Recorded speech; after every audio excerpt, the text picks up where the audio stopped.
Amén. Les decía que esto que vamos a hablar hoy genera controversias. Y yo creo que estas controversias vienen, como me pasaba a mí, a que no hacemos a veces un estudio profundo de las Escrituras. A veces leemos ciertos pasajes por ahí, pero no profundizamos qué, cómo, cuándo, dónde y por qué. Y si yo no entiendo, ¿verdad? Eso me puede llevar a interpretaciones erróneas de lo que la palabra de Dios está diciendo. Así que quiero invitarte a que busques Romanos capítulo 9, en el versículo 6, hoy vamos a desarrollar del versículo 6 al versículo 13. Y el tema del mensaje de hoy es la fidelidad de Dios en sus promesas. Hoy vamos a ver que Dios es fiel a sus promesas, que todo lo que Él ha prometido, Él hará. Amén. Eso te tiene que ayudar a crecer en la fe. Hace unos días, en la escuela bíblica de primer nivel, hay personas que están viniendo que todavía no conocen bien las Escrituras, que en realidad todavía no se han convertido, están leyendo, están estudiando, todavía están viendo si se convencen algunos de ellos, pero también hay otros convertidos. Ahora, uno de ellos, que evidentemente no está convertido y que está en el proceso de ser convencido, me hizo la pregunta después que yo le dije, le mostré la historia del pueblo de Dios, cómo Dios, a través de un hombre, ¿verdad? De una nación, ¿verdad?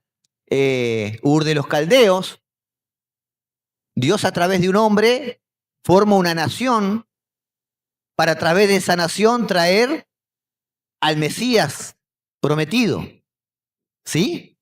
Pero esa nación que Dios escogió ha sido una nación muy rebelde, una y otra vez tentando a Dios, ¿sí? ¿Cuántos conocen la historia del pueblo de Israel?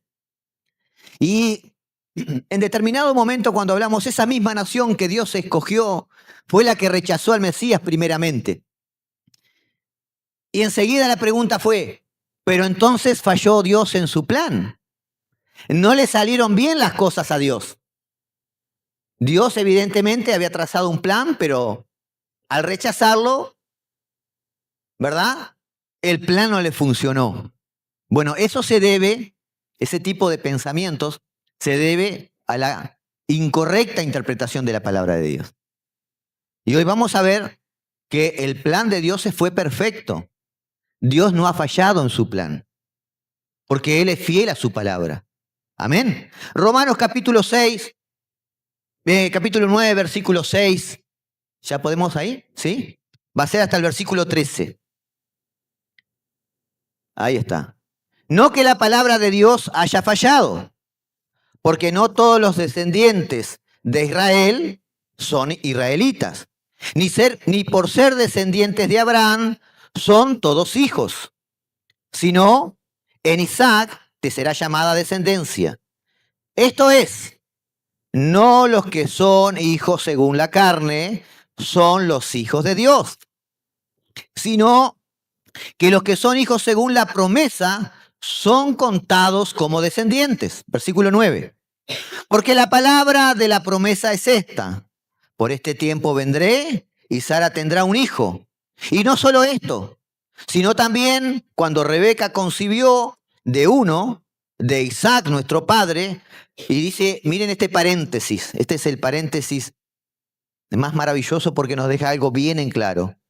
Pues no habiendo aún nacido, ni habían hecho aún ni bien ni mal, para que el propósito de Dios conforme a la elección permaneciese, no por las obras, sino por el que llama, se les dijo, el mayor servirá al menor. Y esta frase que es muy controversial.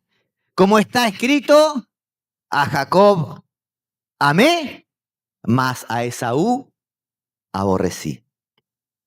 Muchos que no entienden el contexto dicen, ¿pero por qué si no habían nacido? Si no habían hecho nada malo, ¿por qué Dios dice al final, a Jacob amé y a Esaú aborrecí? ¿Se han preguntado alguna vez esto o no? Aquellos que han dedicado tiempo a estudiar la palabra, ¿verdad que es una palabra, una pregunta válida? Dios ama a todo el mundo. Dios ama a todo el mundo. El otro día le contestamos a una hermana, Dios ama a todo el mundo, ¿en serio? Quiero hacer un breve repaso rapidito de lo que hemos visto hasta ahora. En la carta a los Romanos hoy estamos en la cuarta sección. Usted recuerde lo siguiente, las escrituras en su origen no fueron escritas ni con capítulos ni con versículos. ¿Puede entender esto o no? No había un capítulo 1, versículo tanto, no existía. Está bueno que tenga porque es una referencia para nosotros. El problema es cuando yo no logro entender el contexto porque me ato a ese capítulo o a ese versículo. Pablo lo que desarrolla acá, va desarrollando ciertos temas, va tratando ciertas enseñanzas para llegar a lo que él quiere llegar. Y lo primero que el apóstol Pablo desarrolla en esta carta va en la primera sección, que va del capítulo 1, versículo 18, al capítulo 3, versículo 23. Y yo creo que lo más importante de todo lo que hemos desarrollado hasta ahora, los otros dos capítulos, este es el capítulo que con lo que vamos a hablar hoy, usted tiene que entenderlo. La primera sección que habló Pablo habla del diagnóstico de la condición humana ante el Creador. Pablo habla, ¿verdad?, de la necesidad del ser humano del Evangelio. Y él nos dice que toda la raza humana ha sido declarada culpable ante el Creador. Amén. ¿Es cierto esto? Bueno, si no lo creen, vayan a buscar capítulo 1, versículo 18 romano, al capítulo 3, versículo 23. Van a ver cómo Pablo desarrolla esto. La raza humana ha sido condenada, ha sido declarada culpable. Y Pablo lo expresa de esta forma. Él dice, no hay ni un solo justo. Ni siquiera uno, dice Pablo. Nadie es realmente sabio. Nadie busca a Dios. Y quédese con esto. Nadie es realmente sabio. Nadie busca a Dios. No hay ni uno que haga lo bueno. Ni uno solo lo reafirma. No hay temor de Dios delante de sus ojos. Esa es la condición del ser humano. Todos nosotros. Toda la raza humana está en esa condición. A eso se está refiriendo Pablo. Y en el versículo 23, Pablo termina esta sección diciendo, por cuanto todos pecaron, están destituidos de la gloria de Dios. Toda la raza humana. ¿Amén? ¿Entendemos esto o no? Esa es nuestra condición.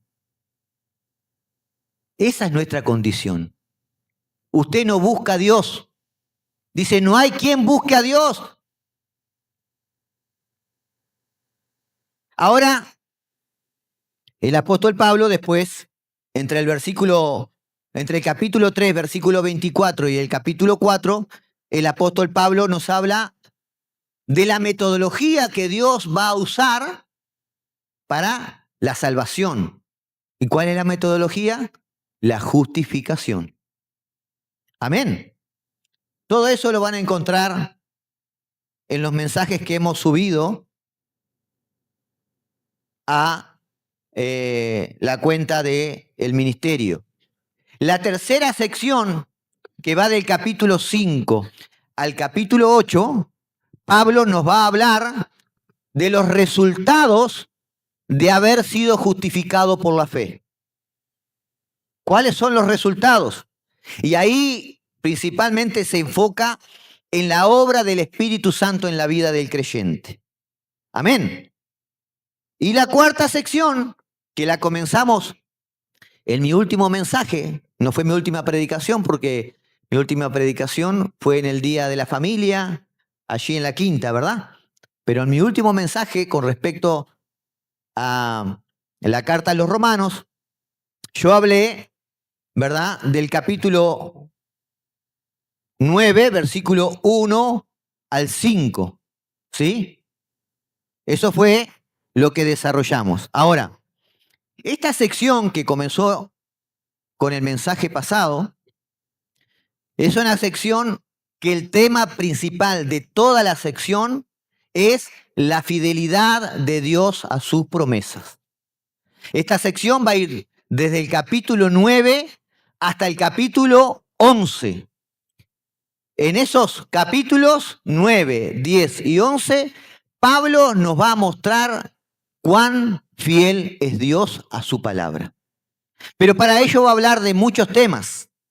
Va a desarrollar alguna doctrina, ¿verdad? Va a hablar del problema de la situación de Israel, de la condición de Israel. ¿Cuántos conocen la condición de Israel? ¿Saben que en junio Israel, el Israel geopolítico, el Israel que usted conoce, el Israel natural, está previendo hacer la mayor fiesta LGTB en las orillas del Mar Muerto? ¿Ha escuchado esto o no? ¿No han escuchado? Bueno, hay canales cristianos que informan y aún la prensa. Yo tenía preparada una foto de la publicación de esto, pero quedó en la otra computadora. Trajimos. Hermanos, las personas en Israel están organizando para el mes de junio la mayor fiesta de la historia en Israel, celebrando el orgullo LGTB.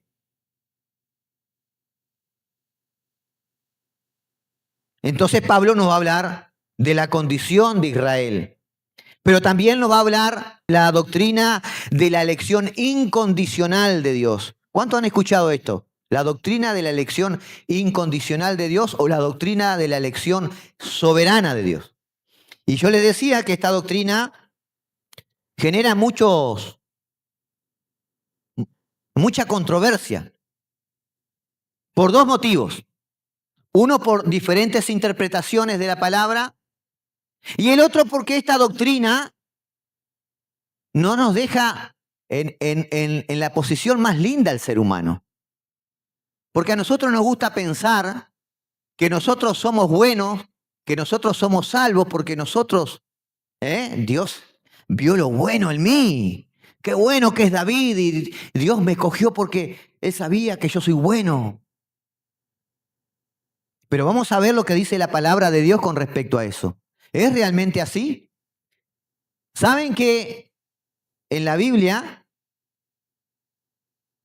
Dios nos habla que Dios nos escoge? ¿Sabía usted eso o no? Hay un pensamiento, ¿verdad?, que está lejos de toda escritura, que las personas piensan que Dios nos pone este mundo y después va viendo, a ver allá, la hermanita fulanita, el hermanito voy a escoger. Pero en la Biblia no dice eso. La Biblia dice en muchos pasajes que Dios ya escogió a su pueblo desde antes de la fundación del mundo. Dios ya escogió a los que iban a ser suyos desde antes de la fundación del mundo. Dios no es un Dios que va improvisando. Pensamos que Dios va improvisando. Dios no improvisa. Vamos a ir a Efesios capítulo 1, versículo 4 y 5. ¿Cuántos sabían que Dios... No levante su mano porque creo que unos cuantos aquí levantarían. Que Dios ya escogió a su pueblo. Que no es que Dios, a ver, se va a sorprender. Ay, qué bueno, Jenny se convirtió. Ay, qué bueno, Jenny vino a mis caminos. Bueno, miren lo que dice la palabra de Dios. Efesios capítulo 1, versículo 4 y 5. ¿Podemos tener ahí? Efesios capítulo 1. Dice, Dios, está hablando de Dios, nos escogió en Él. Dios nos escogió en Él antes de la fundación del mundo, para que fuésemos santos y sin manchas delante de Él. En amor nos predestinó para ser adoptados hijos suyos. Primera de Pedro, capítulo 2, versículo 9. ¿Qué dice? Pero vosotros sois linaje escogido, escogido, real sacerdocio, nación santa, pueblo adquirido por Dios. Segunda de Tesalonicenses capítulo 2, versículo 13. Yo quiero que a usted le quede bien grabado esto. Segunda Tesalonicenses capítulo 2, versículo 13. Dice, pero nosotros debemos dar siempre gracias a Dios respecto a vosotros, hermanos, amados, amados por el Señor. Escuche esto, de que Dios os haya escogido desde el principio para salvación. Podemos seguir leyendo pasajes un buen rato más. La pregunta es, ¿a usted le queda claro que Dios escoge a su pueblo? No lo digo yo, lo dice su palabra.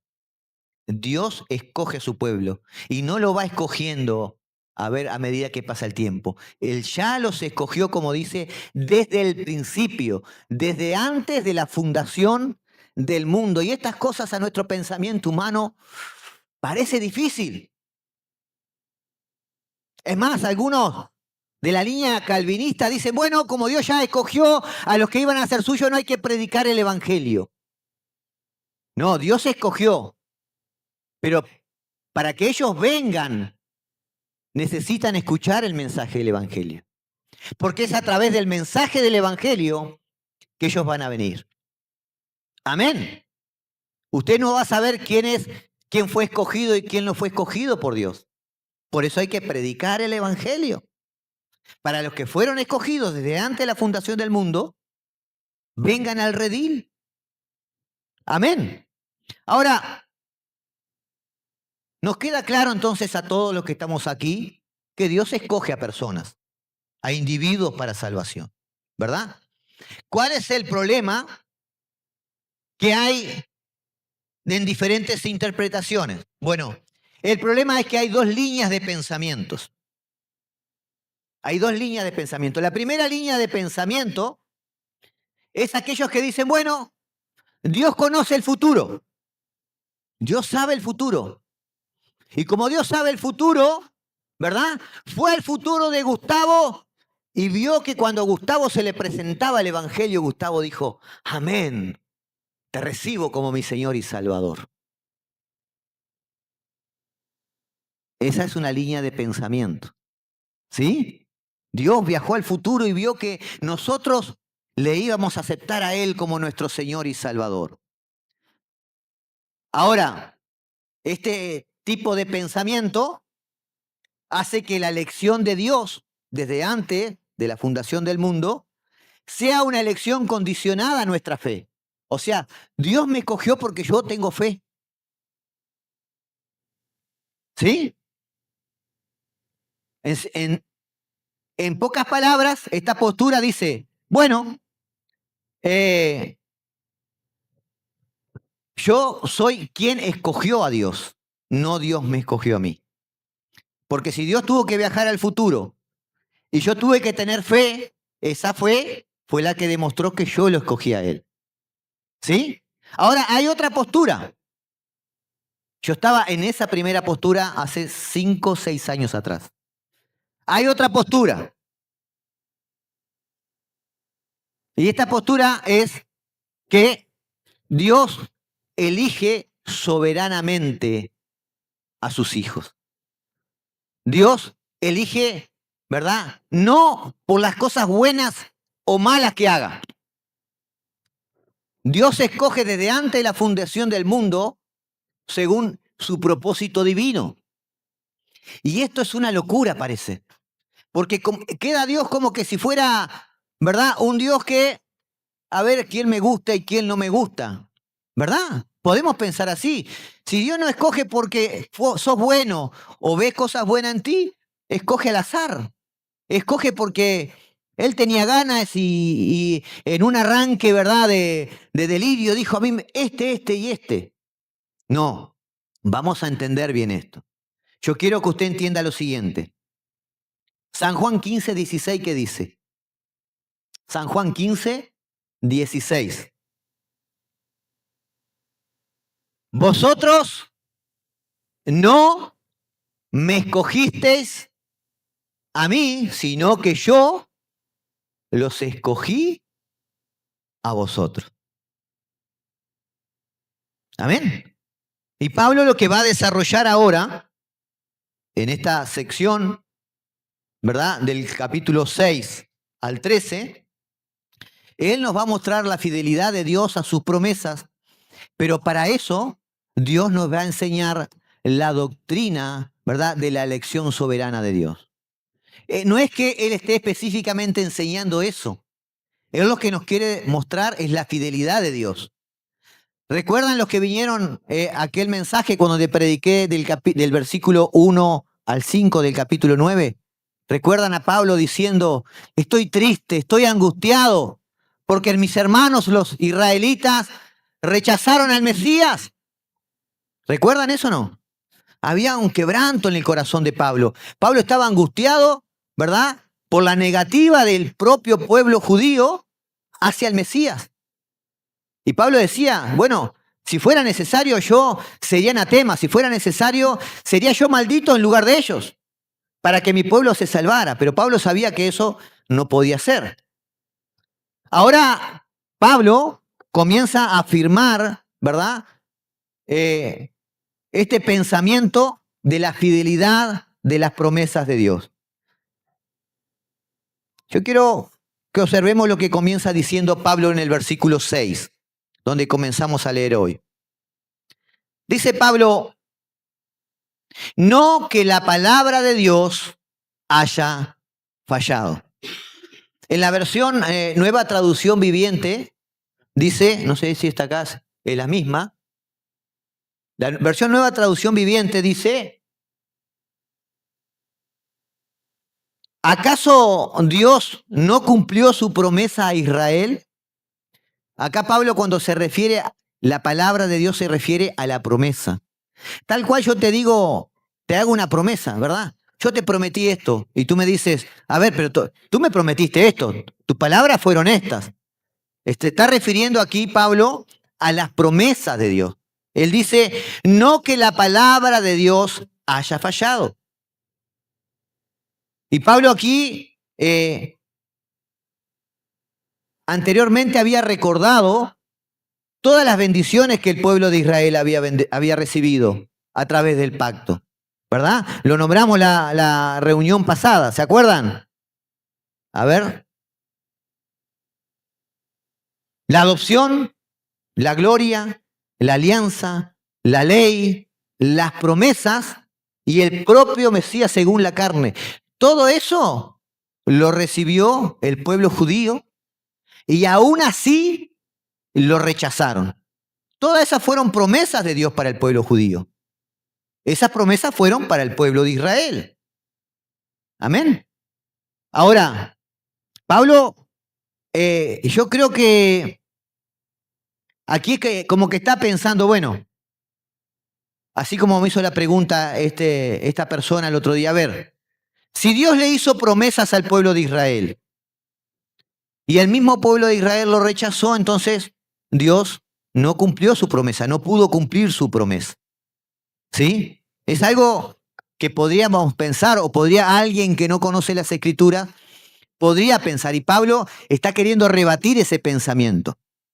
Recuerden que Israel era el pueblo del pacto, a quien Dios le había prometido la salvación por medio del Mesías. Ese Mesías vendría por medio de la descendencia de Israel. Entonces,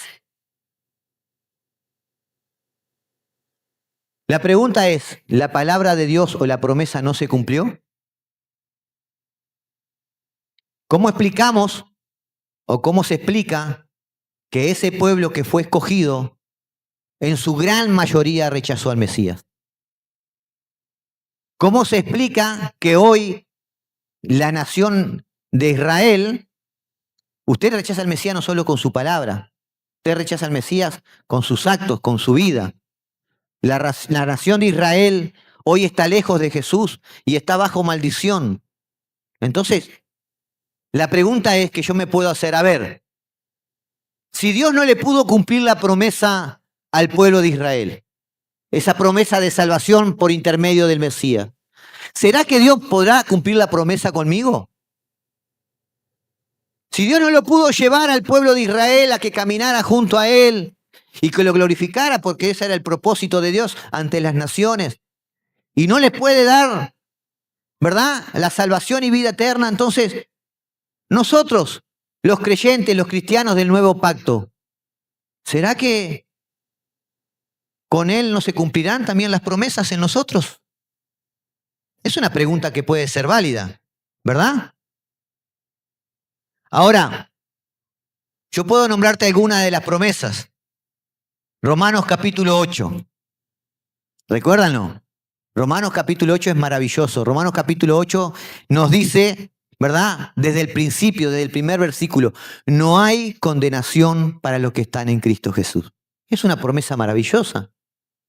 No hay condenación ni la habrá para los que están en Cristo Jesús. Ahí en Romanos 8 también nos dice que somos adoptados como sus hijos. Nos dice que somos más que vencedores por medio de aquel que nos amó.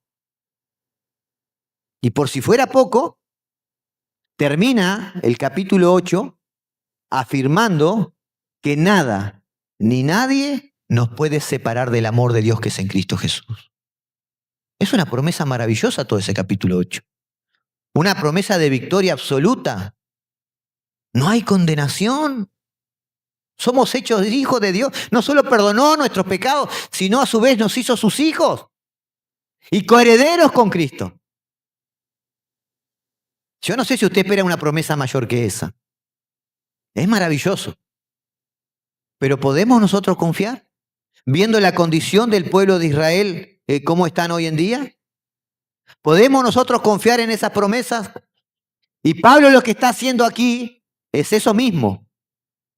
Pablo a lo largo de estos 3 capítulos, del capítulo 9 al 11, él nos va a dejar bien en claro que sí podemos confiar en las promesas. Amén. Y para eso, uno de los puntos que Pablo va a tocar es enseñarnos la doctrina de la elección incondicional o la elección soberana.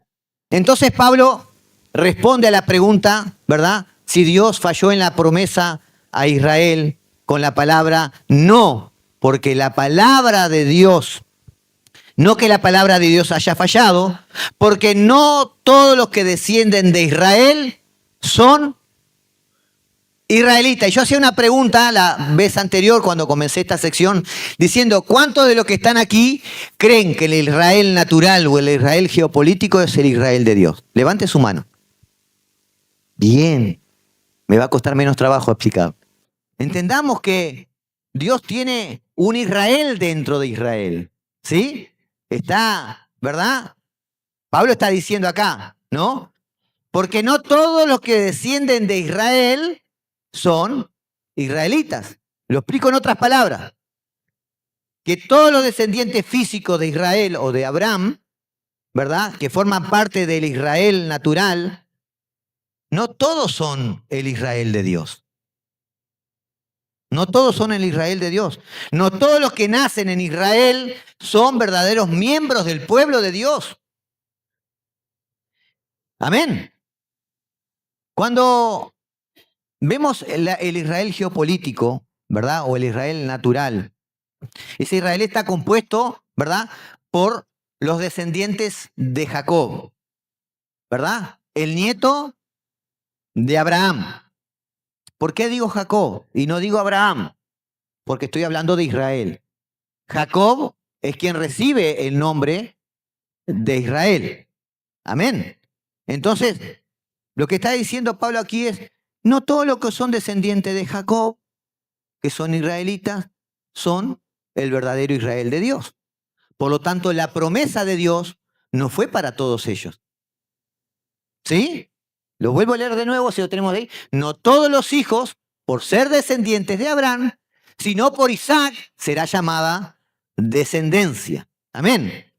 Pablo está demostrando aquí, ¿verdad?, que desde el principio de la historia, nos va a mostrar ahora, desde el principio de la historia, Dios hizo una diferencia dentro de los mismos descendientes de Israel. Hay un Israel natural o un Israel geopolítico, que ese Israel tiene el ADN de Abraham. ¿Sí? Pero hay un Israel espiritual y está conformado por todos aquellos que, por decirlo de alguna forma, tienen el ADN de Dios. Amén. Son nueva criatura, un nuevo nacimiento en esa persona con el ADN de Dios. ¿Provisto por quién? Por el Espíritu Santo. Amén. Entonces, Pablo, para probar esto, de que no todos los israelitas son el verdadero Israel de Dios, de que esa promesa que Dios dio no eran para los descendientes según la carne, ¿verdad? Él va a usar dos ejemplos. La elección de Isaac, ¿verdad?, en vez de Ismael, en el versículo 7 al 9, y la elección de Jacob en vez de Esaú en los versículos 10 al 13. Amén. Vamos al primero. El primer fundamento por el cual Pablo, o con el cual Pablo nos va a mostrar que Dios cumplió su promesa. Vieron que si no entendemos el contexto podríamos leer cualquier cosa aquí, ¿no? Eso es lo que está demostrando Pablo. Dios cumplió su promesa. Y usa los ejemplos, ¿verdad?, de los hijos de Isaac, y usa el ejemplo, ¿verdad?, de los hijos de Abraham y de los hijos de Isaac. Romanos 9, 7, bien. Dice así: ni por ser descendiente de Abraham son todos hijos, sino en Isaac te será llamada descendencia. ¿Qué está diciendo aquí? Vamos un poquito a la historia. La pregunta es, Abraham tuvo más hijos. Normalmente decimos que tuvo dos, pero después que de la muerte de Sara, tuvo otros hijos. Pero en este entonces Abraham tuvo dos hijos. Abraham recibe la promesa de que de él iba a nacer una gran nación, ¿verdad?, que no los iba a poder contar. Pero pasaba el tiempo y esto no acontecía. Sara era estéril, ¿sí? Y en el capítulo 16 de Génesis, Sara le propone a Abraham darle una manito a Dios. ¿Cuántos aquí a veces quieren darle una manito a Dios? Vamos a darle se ve que Dios se olvidó y necesita una manito nuestra. ¿Y qué vamos a hacer ahora? Y bueno, vamos a tomar algo que hoy lo vemos un disparate, pero en aquel tiempo era costumbre, era algo normal, ¿verdad? Cuando un feudal, alguien que tenía, ¿verdad?, un buen estatus económico y tenía siervos, esclavos, y cuando su mujer no podía concebir, era parte de la cultura, ¿verdad? Entonces se allegaba a una de sus siervas y esa sierva le daba descendencia, ¿verdad? El hijo, la sierva lo tenía y se lo entregaba a la mujer, ¿verdad?, del señor feudal, del hombre poderoso ahí, ¿verdad? Y esto fue lo que aconteció. Y de esa brillante idea que tuvieron ellos, ¿quién nació? Ismael. Eso acontece en el versículo 16 de Génesis, en el capítulo 16. En el capítulo 18 aparece Dios y le dice, bueno, en esta misma fecha, pero de aquí a un año, Sara va a estar embarazada. Entonces, ¿qué pasa? Llega un momento que Abraham tenía a Ismael, que ya era grandecito, y tenía a su hijo Isaac. Pero parece que Ismael comenzó a burlarse de Isaac, ¿sí? Y Sara no le empezó a gustar, ¿verdad? Y le pidió a Abraham que corriera del campamento, que echara del campamento, ¿sí?, a Agar, su sierva, con su hijo. Pero, a ver, era hijo de Abraham. Yo no, la palabra dice que estaba muy triste él. Y es lógico, porque por más que no fuera su hijo con Sara, era un hijo de él, ¿verdad? Yo creo que a la edad de Abraham, Abraham tenía 87 años cuando conciben a Ismael, 87 años. No había tenido nunca un hijo y ahí yo seguramente habían pasado casi 10 años. Se había encariñado seguramente mucho con Ismael. Y se encuentra con que Sara le dice, bueno, tenés que correr del campamento a Ismael y a su madre Agar. Y ahí Dios le dice, bueno, en Génesis capítulo 21, versículo 12, dice, pero Dios le dijo a Abraham, no te alteres por el muchacho y tu sierva. Haz todo lo que Sara te diga. En esta oportunidad fue. No se agarren de eso las mujeres para decir, no, mirá que el Señor le dijo que haga todo lo que Sara le diga. No, no, en esta oportunidad fue.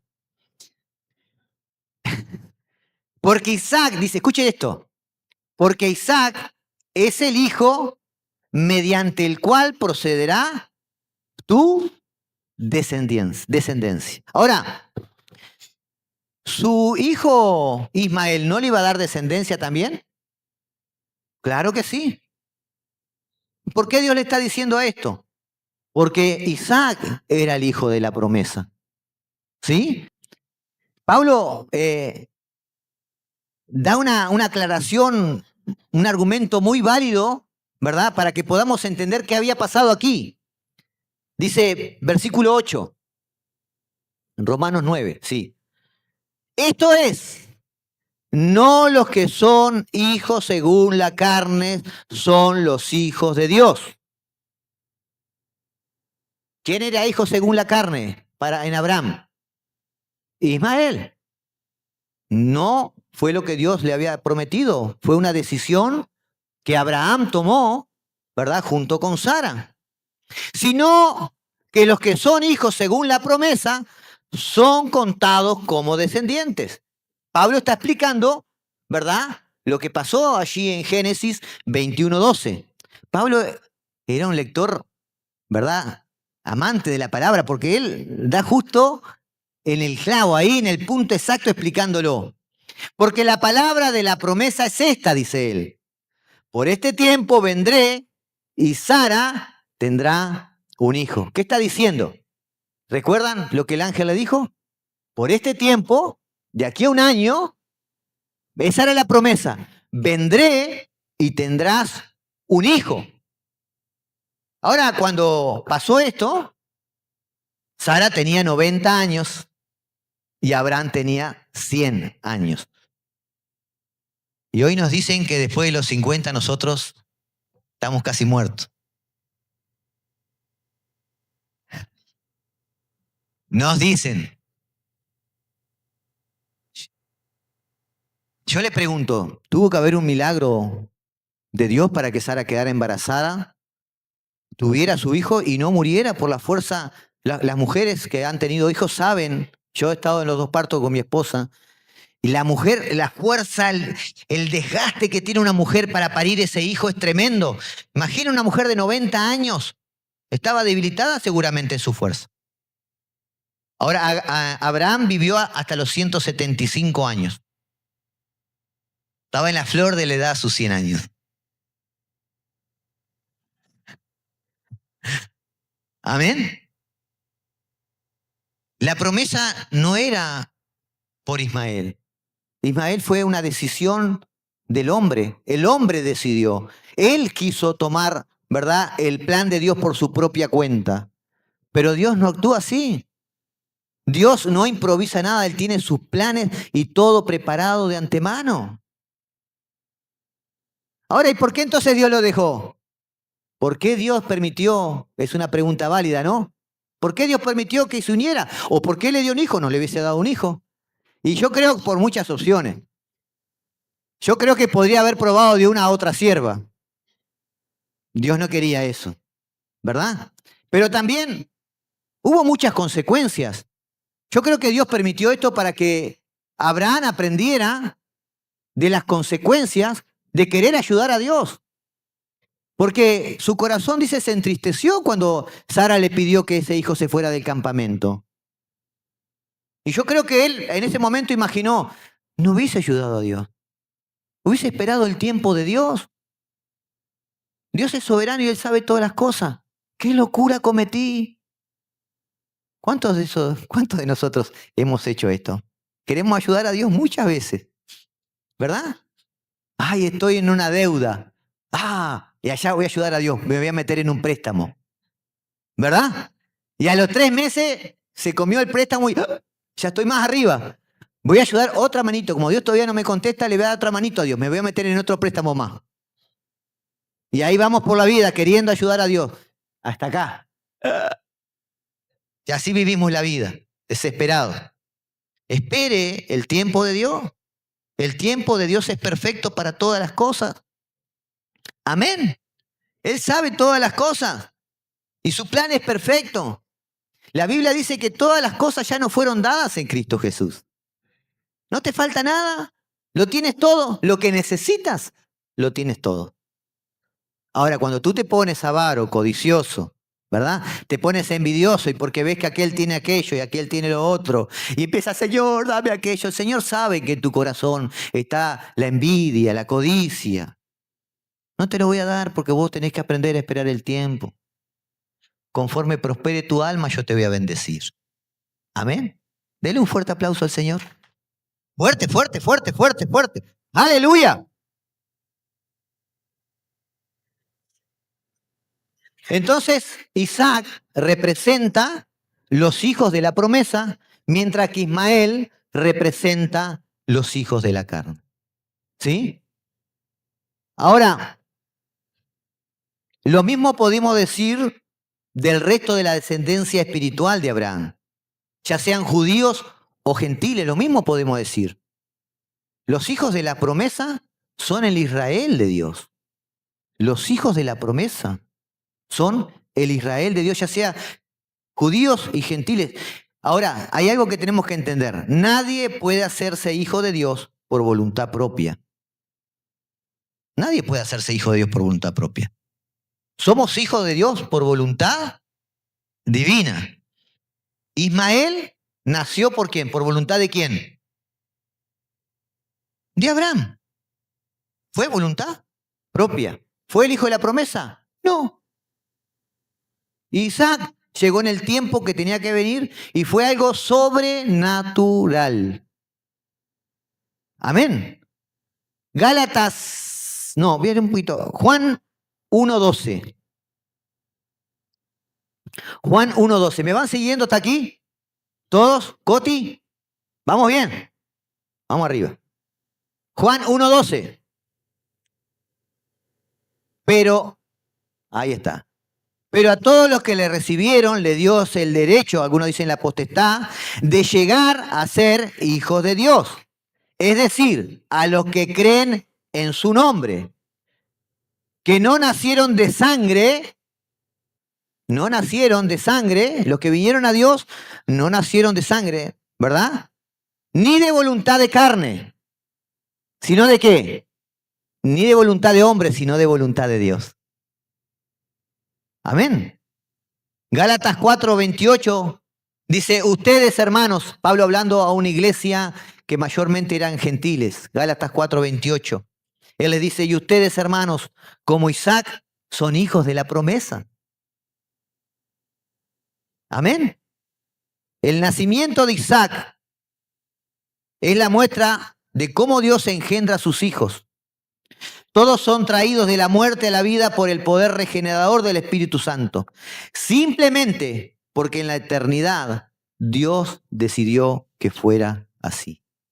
Dios es soberano. Amén. Juan 10:24. Juan 10:14. Este pasaje está hermoso. Acá vamos a entender algo que te va a traer entendimiento y te va a dejar livianito en tu carga. Juan 10:14 dice, yo soy el buen pastor, ¿sí? Y conozco mis ovejas ¿Recuerdan aquel pasaje cuando aquellas personas le dicen, Señor, Señor, en tu nombre hacíamos esto, hacíamos aquello, hacíamos lo otro, y el Señor le dice, apartados de mí, hacedores de maldad, ¿no qué? No les conozco, no eran conocidos por Dios, estaban en una iglesia, hacían milagros en el nombre de Jesús, pero no eran conocidos por Dios. Dice, mis ovejas, y conozco mis ovejas, y ellas me conocen. Al igual que el Padre me conoce y yo conozco al Padre y doy mi vida por las ovejas. Y escuche esto, tengo otras ovejas que no son de este redil. A esas también yo debo traerlas. ¿Quiénes son esas ovejas? Los gentiles. Amén. Ahí está usted y estoy yo. Tengo otras ovejas que no están en este redil, pero también a ellas debo traerlas. Y mire lo que dice acá. Y oirán mi voz y serán un rebaño con un solo pastor. Amén. Entonces, hay ovejas. A los cabritos, ¿qué va a hacer el Señor? Los va a apartar para un lado. Pero las ovejas son ovejas. ¿Una oveja puede cambiar a cabrito? ¿Verdad que no? Juan 10:24. Juan 10:24. Lo que estoy queriendo acá hacer es que usted entienda, es derribar en su mente todo argumento de vanagloria, de altivez. Usted tiene que dejar de creer que Dios lo llamó a usted por algo bueno que vio en usted. ¿Entiende eso? Dios no te llamó por algo bueno que vio en vos. Dios te llamó porque te escogió y te predestinó desde antes de la fundación del mundo. ¿Cuántos conocen el Sermón del Monte? ¿Cuántos conocen el Sermón del Monte? Mateo 5. ¿Cuál es la primer bienaventuranza? Esto a mí me marcó. Bienaventurados los pobres de espíritu. Y está hablando espíritu con minúscula, el hombre, el espíritu del hombre. Bienaventurados los pobres de espíritu. ¿Por qué dice? Porque de ellos es el reino de los cielos. ¿Qué está diciendo? Bienaventurados aquellos que reconocen que no hay nada en ellos. Pobres de espíritu, que si no fuera por la gracia y misericordia de Dios, no podríamos hoy alcanzar la salvación y vida eterna. Bienaventurados aquellos que reconocen que no hay forma, no hay mérito en su vida para que Dios te ame. Dios te ama porque Él decidió amarte. Y tú lo amas a Él porque Él te amó primero. Amén. Dale un fuerte aplauso al Señor. Aleluya. Gloria al Señor. La iglesia debe sacar ese pensamiento humanista. Dios quiere una mejor versión de Walter. Mentira. Dios quiere que Walter muera y que Cristo nazca en él. Dios quiere que Walter desaparezca con su orgullo, con su altivez, con su arrogancia, con su pecado, y que Cristo, el carácter de Cristo, fluya en él. Walter no va a poder nunca dar luz. El que da luz es Cristo en la vida del creyente. Es en Cristo que podemos alcanzar la salvación y vida eterna. En Juan capítulo 10, versículo 24, los judíos le preguntan a Jesús, ¿hasta cuándo nos vas a tener en este suspenso? Si tú eres el Cristo, dínoslo claramente. Y Jesús le dice, ¿se lo he dicho a ustedes y no creen? Muchas veces se lo he dicho y no creen. ¿Sí? Versículo 26, pero miren esto.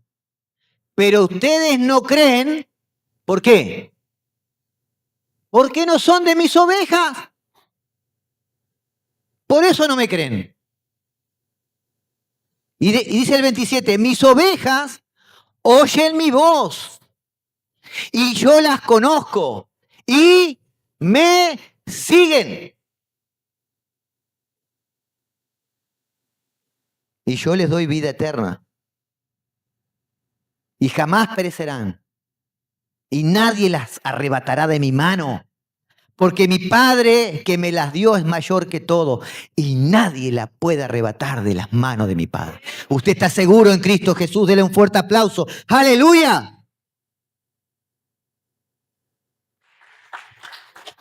Ahora la pregunta es, ¿creemos porque oímos su voz o creemos porque somos sus ovejas? Ellos no creen porque no son mis ovejas, pero mis ovejas oyen mi voz y me siguen. Creemos porque somos sus ovejas. Oímos su voz y le seguimos porque somos sus ovejas. No hay mérito en nosotros. Es gracia y voluntad de Dios sobre la vida de las personas, rescatándonos, quitándonos de la muerte eterna y trayéndonos a la vida eterna, su luz admirable. Pero la iglesia se ha permeado con un humanismo, poniéndonos a nosotros en un lugar que la palabra de Dios no lo dice.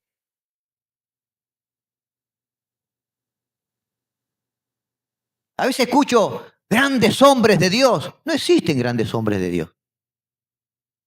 Existen pequeños hombres de un Dios grande. Pero cuando tomamos lugar, grandes hombres de Dios, empezamos a llenarnos de orgullo, ¿verdad? Y dejamos de escuchar la voz de Dios y queremos ser nosotros los que hablamos. Y ahí comienzan a surgir ministerios con arcángeles, apóstoles, profetas y diciendo cosas ahí.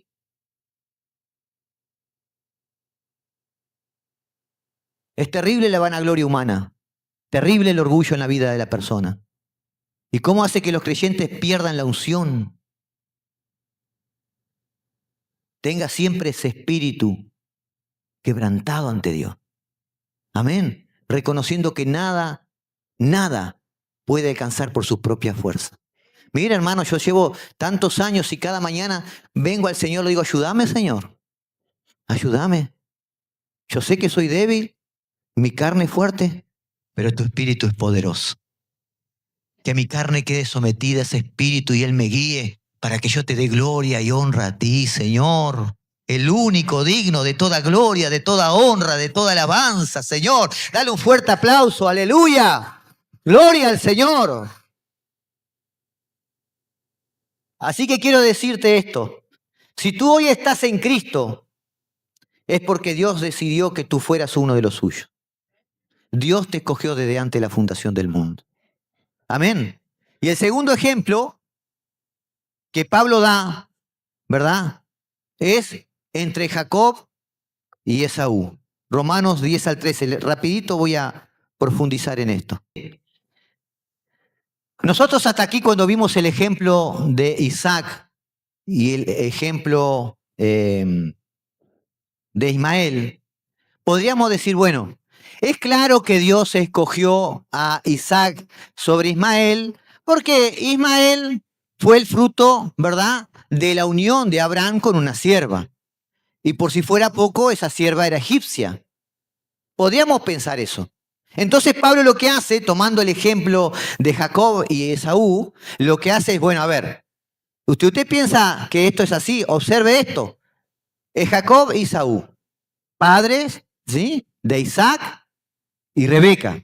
Amén. Estaban dentro del plan de Dios que nacieran. ¿Sí? Ahora miren lo que dice aquí. Porque esta parte es difícil comprenderla, pero si usted me sigue la va a entender. Versículo 10.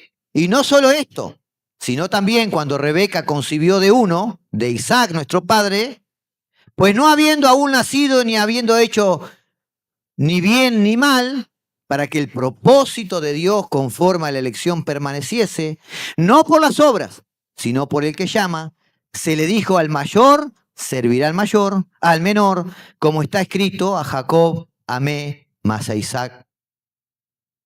Esaú, aborrecí. A ver, dijimos que eran los dos hermanos de la unión matrimonial de Isaac y Rebeca, ¿sí? ¿A quién le correspondía según la cultura la primogenitura? Al mayor, a Esaú, ¿sí? Entonces Dios lo que está haciendo es todo lo contrario. ¿Recuerdan cuando Jacob bendice a los hijos de José? Padre, ¿tienes cambiadas las manos? No, no tengo cambiadas las manos. Él estaba obedeciendo al Espíritu de Dios. Dios hace como Él quiere, pero lo hace así para que nosotros entendamos que Él tiene su plan. ¿Sí? Los dos eran hijos. Uno era el primogénito y el que le correspondía la primogenitura. Ahora, dice, en resumidas cuentas, lo que dice Jacob es acá. Es así, miren. A ver, antes de que nacieran ellos, presta atención a esto, por favor.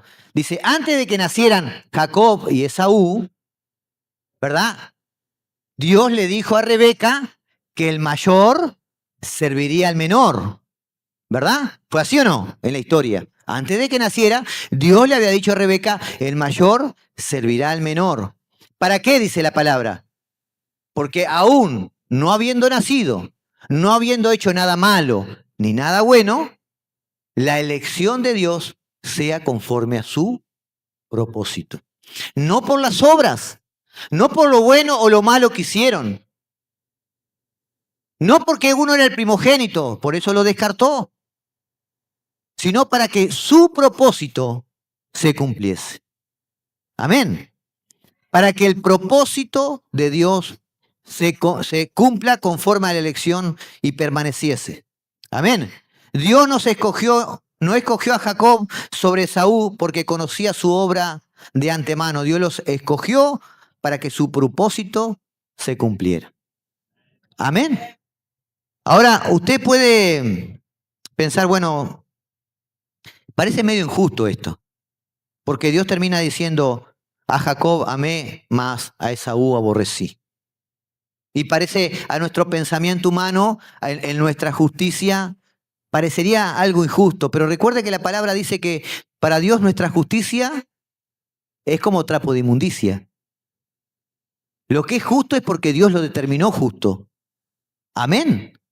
No es porque nosotros pensamos que es justo, no. Lo que es justo es porque Dios lo determinó justo.